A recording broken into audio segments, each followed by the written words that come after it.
Gairah liar ayah mertua, bab 18. Jangan berisik nanti suamimu bangun, kata ayah mertuaku. Ayah, teriakku dengan lantang. Teriakanku cukup keras, sehingga membuat ayah mertuaku panik dan menghentikan perlakuannya terhadapku. Mendengar teriakanku suamiku masuk ke dalam kamar. Ada apa, Dik? Tanya suamiku masuk ke dalam kamar dengan tergesa dan aku lihat matanya masih mengantuk. Ayah kenapa di sini? Tanya suamiku heran melihat ayah yang berdiri di sampingku. Nak Tuti kaget lihat ayah di sini. Ayah hanya mau Ica sudah tidur apa belum? Maaf ya Nak Tuti, ayah sudah bikin kaget. Kata ayah dengan tenang tanpa ada rasa takut sedikit pun. Iya, yah, ucapku lirih. Ya sudah aku tidur di sini saja. Ucap suamiku kemudian naik ke tempat tidurku. Akhirnya suamiku melanjutkan tidurnya di dalam kamar. Sedangkan ayah keluar dari kamarku dan menuju ke kamar belakang. Keesokan harinya, seperti biasa aku menyiapkan sarapan pagi. Dik, panggil suamiku dari meja makan. Iya, Mas. Sahutku menghampiri suamiku di meja makan. Buatkan ayah kopi, pinta suamiku. Iya, kamu mau juga, Mas? Aku teh hangat saja, kata suamiku. Ayah pulang jam berapa? Tanya suamiku sembari melihat ayah yang sedang makan. Nanti jam 9, jawab ayah mertuaku. Saat aku membuat kopi, ayah mertuaku selalu memperhatikan aku. Sekitar pukul 6.30 pagi, setelah selesai sarapan, suamiku menghampiriku. Dik, aku berangkat ya, ujar suamiku kemudian mencium Ica. Iya, Mak. Hati-hati ya, ucapku mencium tangan suamiku dengan lembut. Iya, kata suamiku. Aku pun mengantarkan suamiku sampai di depan rumah. Aku lihat ayah mertuaku duduk di ruang tamu sembari menikmati secangkir kopi. Ayah mertuaku memperhatikan aku yang berjalan menuju ke dalam rumah. Duduk sini, pinta ayah menyuruhku duduk di dekat beliau. Tuti masih ada kerjaan yah, ucapku kepada ayah mertuaku. Aku bergegas masuk ke dalam kamar, aku pun membaringkan Ica di atas tempat tidur. Ketika aku akan mengunci pintu kamar, tiba-tiba ayah masuk ke dalam kamarku. Ayah, ucapku melihat ayah berdiri di hadapanku. Kamu kenapa takut sekali sama ayah? Tanya ayah dengan sorot matanya yang tajam. Tuti mau tidur. Yah, ucapku lirih. Katanya ada kerjaan, ujar ayah dengan tegas. Iya, sebentar lagi mau nyuci yah. Tunggu Ica tidur dulu, ucapku sedikit gugup. Aku takut ayah mertuaku memaksaku untuk melakukannya. Dengan perlahan aku mundur menjauh, tapi beliau terus mendekatiku. Kamu kenapa sekarang seperti ini? Tanya ayah mertuaku dengan terus mendekatiku. Tuti sudah melupakan semuanya. Yah, ucapku kepada ayah yang sudah berdiri di hadapanku. Tapi ayah sayang sama kamu. Semudah itukah kamu melupakan ayah? Ujar ayah dengan tegas. Beliau terus mendesakku sampai aku terdesak di dinding kamar. Jangan, yah, pintaku mengibah. Aku mencoba mendorong tubuh ayah supaya menjauh dariku. Tapi kekuatannya sungguh besar. Sampai aku tidak bisa berbuat apa-apa lagi. Aku dihalangi oleh kedua tangannya yang menekan ke dinding kamarku. Ayah, Tuti mohon jangan paksa Tuti lagi, ucapku lagi. Ayah tidak bisa melupakanmu sayang, ucap ayah dengan lembut di telingaku. Beliau mencoba menciumku, tetapi aku terus menghindar dengan memalingkan wajahku. Ayah nggak malu dilihat Ica. Ucapku menyadarkan ayah mertuaku. Mendengar perkataanku, ayah menghentikan sejenak perbuatannya. Beliau kemudian melihat ke arah Ica. Tiba-tiba ayah menarikku keluar kamar. Ayah, teriakku. Ternyata ayah mertuaku membawaku ke kamar belakang. Ayah, Ica sendirian di kamar, ucapku kepada ayah mertuaku. Sebentar saja. Kata ayah kemudian membaringkan aku di atas ranjang. Melihat aku yang terbaring di atas ranjang, ayah mertuaku segera menindihku. Dia menatapku dengan tajam. Ayah jangan, ucapku dengan lirih. Aku mendorong tubuhnya namun tidak bisa. Menolak pun sudah tidak ada artinya. Beliau akan melakukan apa saja agar kemauannya tersalurkan. Aku pasrah saja dengan apa yang akan ayah lakukan kepadaku. Saat ayah akan membuka dasterku, tiba-tiba terdengar ketukan pintu rumahku. Tok, tok, tok. Ayah tidak mendengar suara ketukan pintu rumahku. Ayah? Aku memanggil ayah yang sibuk mencumbuiku. Dik, dik. Mas Sugeng. Yah, ujarku kaget. Dengan panik ayah mertuaku beranjak dari atas tubuhku. Aku pun bergegas merapikan dasterku kemudian berlari membuka pintu rumah. Aku lihat ayah mertuaku masuk ke dalam kamar mandi. Kenapa balik? Mas? Tanyaku melihat Mas Sugeng berdiri di depan pintu. Ada berkas penting ketinggalan. Kenapa lama sekali buka pintunya? Tanya suamiku sedikit kesal. Aku ada di kamar sama Ica. Mas. Jawabku sedikit gugup. Ayah kemana? Tanya suamiku sembari masuk ke dalam rumah. Tadi di ruang tamu? Jawabku lirih. Kemudian suamiku masuk ke dalam kamar untuk mengambil berkasnya yang tertinggal. Anak papa yang cantik belum tidur? Ujar suamiku melihat Ica di atas tempat tidur kemudian menggendongnya keluar kamar. Ica sudah makan. Dik? Tanya suamiku sembari duduk di depan televisi. Sudah. Tadi bareng sama kamu, Mas. Ucapku seraya duduk di dekat suamiku. Beberapa saat kemudian, ayah keluar dari kamar mandi. Sudah pulang, geng? Tanya ayah mertuaku. Belum ya. Ada berkas yang ketinggalan, jawab suamiku. Ayah mau pulang, geng. Ujar ayah kepada suamiku. Ayo bareng, yah. Sugeng juga mau berangkat lagi, ucap suamiku. Iya tunggu, ayah mau ganti baju dulu. Kata ayah kemudian masuk ke kamar belakang. Beberapa saat kemudian ayah keluar dari kamar belakang. Ayo, geng, ajak ayah kepada suamiku. Iya ya, ucap suamiku sembari memberikan Ica kepadaku. Kakek pulang dulu ya cantik, kata ayah kemudian mencium Ica. Sambil menggendong Ica, aku mengantar suamiku dan ayah mertuaku sampai ke depan rumah. Ayah pulang ya, nak, ujar ayah tersenyum tipis kepadaku. Iya hati-hati, yah, kalau kesini lagi ajak ibu, ucapku sembari mencium tangan ayah. Tapi tanganku tidak dilepas. Ayah mertuaku terus menggenggam tanganku. Sembari tersenyum tiba-tiba ayah juga mencium tanganku dengan mesra. Aku pun buru-buru menarik tanganku. Karena aku takut suamiku melihatnya. Keesokan harinya.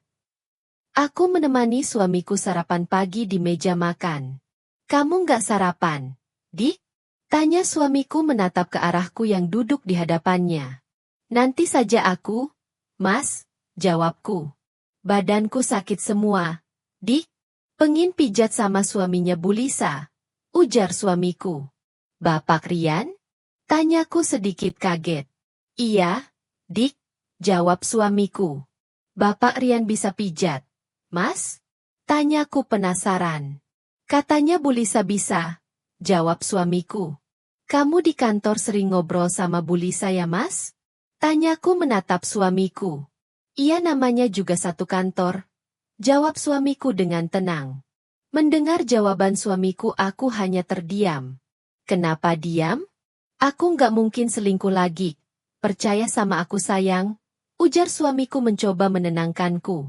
Iya aku percaya sama kamu. Mas, ucapku lirih. Suamiku tersenyum mendengar perkataanku. Ya sudah Pak Rian suruh datang ke sini saja. Mas, ucapku. Iya nanti aku bilang sama Bu Lisa di kantor. Kata suamiku. Iya, Mas. Awas jangan selingkuh ya. Ucapku menatap suamiku. Iya istriku sayang. Kata suamiku tersenyum. Kamu mau dipijat juga, Dik? Tanya suamiku. Nggak tahu, Mas. Ucapku bingung. Biar aku dulu yang dipijat ya. Kata suamiku. Iya Mas, ucapku. Ya sudah, aku mau nemenin Ica ya, ujarku kepada suamiku. Iya sana, kata suamiku sembari melanjutkan sarapan paginya. 15 menit kemudian, suamiku yang sudah sarapan menghampiriku di ruang televisi. Dik, aku berangkat ya, ujar suamiku seraya mencium Ica.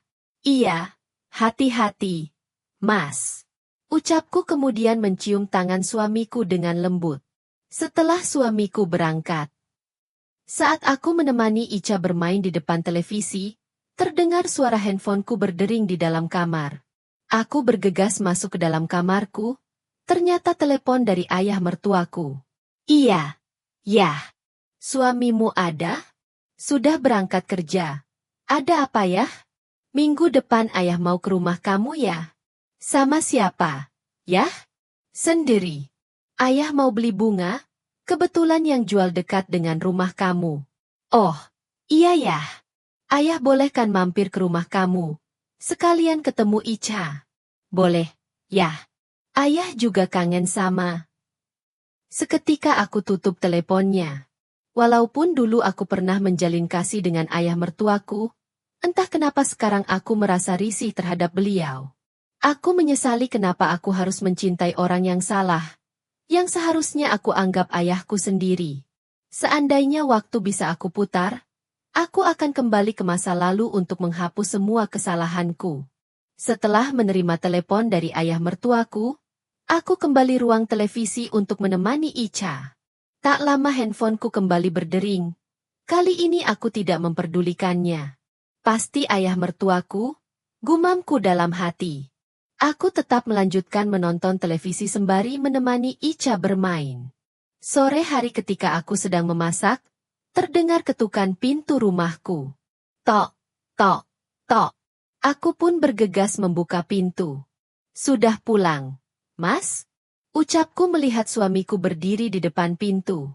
Iya, nggak enak badan aku, Dik. Ucap suamiku sambil masuk ke dalam rumah. Kenapa aku telepon nggak diangkat? Tanya suamiku sedikit kesal. Kapan kamu telepon, Mas? Bertanya-tanya. Tadi pagi sekitar jam 9, kata suamiku melihat ke arahku. Nonton TV aku, Mas. Tumben telepon aku? Aku tadi cuma mau bilang kalau pusing sama kamu, Dik, kata suamiku. Maaf tadi aku nggak dengar telepon kamu, Mas. Ucapku seraya membawakan tas kerja suamiku. Iya sudah, aku mau istirahat dulu. Pusing aku, Dik, ujar suamiku kemudian masuk ke dalam kamar. Periksa ke dokter ya, Mas, ucapku. Nggak usah, Dik. Nanti malam aku minta pijat sama Pak Rian saja. Ujar suamiku sembari membuka baju kerjanya. Sudah bilang sama Bu Lisa? Sudah, kata Bu Lisa mau disampaikan sama suaminya. Jawab suamiku. Oh ya sudah, kamu istirahat dulu. Ujarku seraya membawa baju kerja suamiku. Iya, Dik. Ucap suamiku seraya merebahkan tubuhnya di atas tempat tidur. Pada malam harinya, terdengar suara motor di depan rumahku. Pak Rian sudah datang? Ujar suamiku yang mendengar suara motor di depan rumah. Kemudian suamiku membukakan pintu. Silahkan masuk, Pak. Ujar suamiku mempersilahkan Pak Rian masuk. Iya, permisi Pak, kata Pak Rian sembari masuk ke dalam rumahku. Dik, rapikan kamar belakangnya. Pinta suamiku menyuruhku untuk merapikan kamar belakang. Iya, Mas. Ucapku beranjak dari tempat dudukku kemudian pergi ke kamar belakang. Setelah merapikan kamar belakang yang akan dipakai tempat untuk memijat, aku kembali ke ruang tamu. Sudah Mas, ujarku kepada suamiku. Mari, Pak. Ajak suamiku kepada Pak Rian untuk memulai pijatannya. Suamiku dan Pak Rian kemudian pergi ke kamar belakang, sedangkan aku tiduran di depan televisi. Hampir 1 jam suamiku dipijat oleh Pak Rian di kamar belakang, sampai tidak terasa aku tertidur di depan televisi. Dik, Dik. Suamiku membangunkan aku. Sudah selesai, Mas? Tanyaku kepada suamiku dengan mata masih mengantuk. Sudah, jawab suamiku. Bagaimana? Enak pijatannya? Tanyaku berbisik kepada suamiku. Enak dik, sana kamu kalau mau dipijat juga. Ujar suamiku menawarkan aku. Pak Rian sudah pulang. Mas? Belum? Ada di ruang tamu, jawab suamiku. Aku mau, tapi aku malu, ucapku lirih. Kenapa harus malu? Ujar suamiku melihat ke arahku. Iya, soalnya yang pijat laki-laki, ucapku sembari menatap suamiku. Nggak masalah, daripada badanmu sakit semua, kata suamiku meyakinkan aku. Hatiku berdebar tidak karuan membayangkan bermacam-macam. Aku juga takut karena aku tidak pernah dipijat oleh seorang laki-laki. Biasanya aku selalu dipijat oleh tukang pijat perempuan. Setelah itu kami duduk di ruang tamu. Pak, istri saya juga mau dipijat. Bisa gak Pak? Tanya suamiku sembari menatap Pak Rian. Oh iya bisa, Pak. Jawab Pak Rian dengan antusias. Tunggu saya ganti baju dulu ya. Kataku kepada Pak Rian. Iya Bu. Ucap Pak Rian tersenyum. Setelah berganti baju dan mengambil kain untuk menutupi tubuhku, aku kembali ke ruang tamu. Sudah Pak, ucapku kepada Pak Rian yang duduk di ruang tamu bersama suamiku. Maaf, saya tinggal dulu Pak, kata Pak Rian kepada suamiku sembari beranjak dari tempat duduknya. Oh iya silahkan Pak, ucap suamiku. Kami pun masuk ke dalam kamar. Sedangkan suamiku beranjak dari tempat duduknya dan tiduran di depan televisi. Aku pun mulai tengkurap di atas ranjang, diikuti oleh Pak Rian duduk di sampingku. Hatiku berdebar ketika Pak Rian mulai menyikap kain yang menutupi tubuhku. Maaf Bu, kainnya dibuka ya, ujar Pak Rian dengan sopan. Iya Pak, ucapku yang sudah tengkurap di atas ranjang. Leher sama pundak yang sakit Pak, ujarku kepada Pak Rian. Iya, saya kasih minyak dulu ya, kata Pak Rian. Kemudian Pak Rian mengolesi tubuhku dengan minyak urut dan mulai memijatku. Aduh. Pelan-pelan, Pak. Jeritku ketika Pak Rian menekan bagian pundakku. Maaf Bu, ucap Pak Rian. Kini Pak Rian memijat leher dan pundakku dengan lebih lembut. Pijatannya sungguh enak membuatku merasakan kantuk dan benar-benar ingin terpejam. Kurang lebih 15 menit Pak Rian memijat pundak dan leherku. Telentang ya, Bu, pintanya kepadaku supaya aku telentang. Kini aku telentang di hadapan Pak Rian. Jantungku berdegup kencang. Karena baru kali ini aku dipijat oleh seorang laki-laki, aku lihat Pak Rian juga gugup saat akan memijatku. Pak Rian mulai memijatku. Pijatannya sungguh lembut dan nyaman. Mataku sampai terpejam menikmatinya. Aku begitu rileks dibuatnya. Setelah memijat pundak dan lenganku, Pak Rian kini pindah ke kaki dan betisku. Dia meratakan minyak ke betisku. Aku benar-benar menikmati pijatannya. Tangannya benar-benar lincah dan merilekskan otot-ototku yang tegang. Setelah seharian penuh sibuk dengan aktivitas rumah tanggaku. Bu, saya pijat perutnya ya, biar lemak-lemak di perut ibu berkurang. Kata Pak Rian sembari mengolesi minyak di perutku.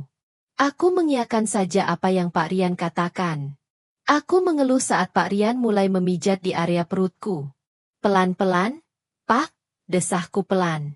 Tanpa sepatah kata pun Pak Rian fokus memijat di area pinggang dan perutku. Setelah beberapa lama, Pak Rian kemudian membuka kain dan mengolesi minyak sembari memijat pahaku dengan sangat lembut. Aku sampai terpejam menikmati pijatannya. Hingga aku tersadar saat tangan Pak Rian menyentuh area sensitifku. Pak! Bersambung.